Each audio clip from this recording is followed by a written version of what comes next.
విజయనగరం జిల్లాలో ఏనుగుల గుంపు హల్చల్ చేసింది. బొబ్బిలి, సీతానగరం మండలాల్లో పంటల్ని నాశనం చేశాయి.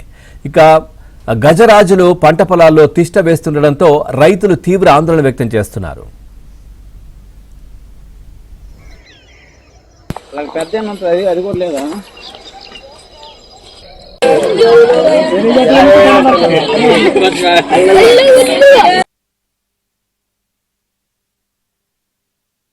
ఉండి రాత్రి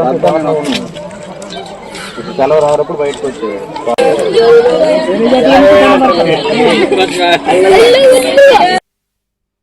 ఉమ్మడి విజయనగరం జిల్లాలో ఏనుగుల గుంపు హల్చల్ చేసింది. బొబ్బిలి, సీతానగరం మండలాల్లో పంటల్ని నాశనం చేశాయి.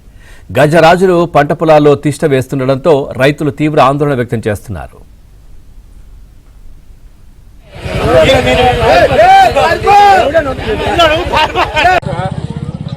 రాజు